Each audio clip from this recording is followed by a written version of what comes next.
আসসালামু আলাইকুম রহমতুল্লাহি ওয়া বারাকাতুহু। Welcome my another video guys. আপনারা সবাই ভালো আছেন? আমিও আবার আপনাদের মাঝে একটা ভিডিও নিয়ে আসলাম। সকাল সকাল আজকে আমাদের এখানে বৃষ্টি হচ্ছে।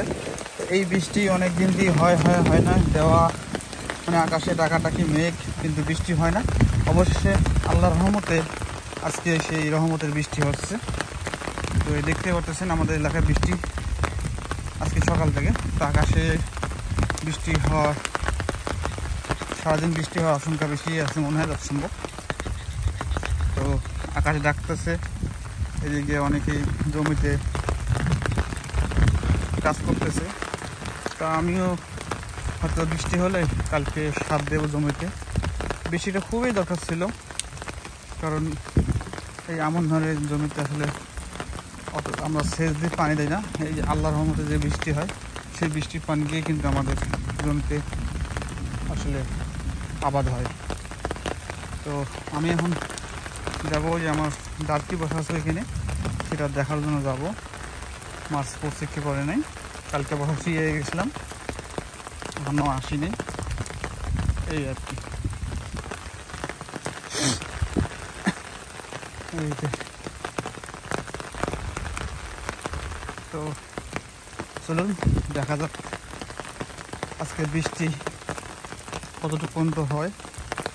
কারণ আকাশে যে পরিমাণ মেঘ, সেরকম তো বৃষ্টি হবে ইনশাল্লাহ।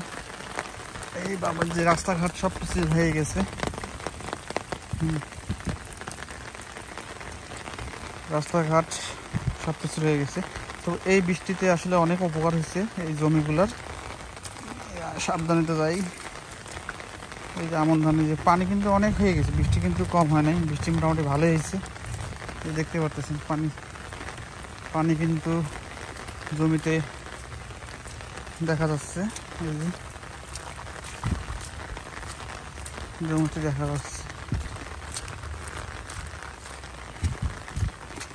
এখন এই পানি হয়ে যে উপকার হয়েছে, সেটা আসলে বলে বোঝা যাবে না। তো অনেক কিন্তু জমি নিড়ান দিছে, সার দেবে। আমি এখনো জমি নিড়ান দেই নাই,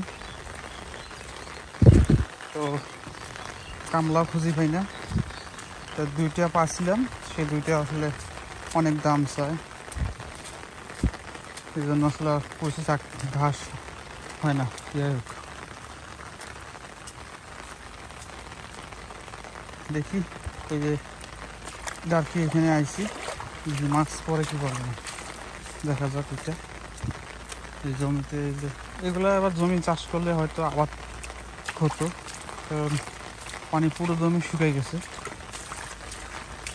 তো গাছ ভালো থাকলে ভিডিওটি অবশ্যই লাইক কমেন্টে জানাবেন। আর আমি কাছাকাছি চলে আসছি, দেখা যাক।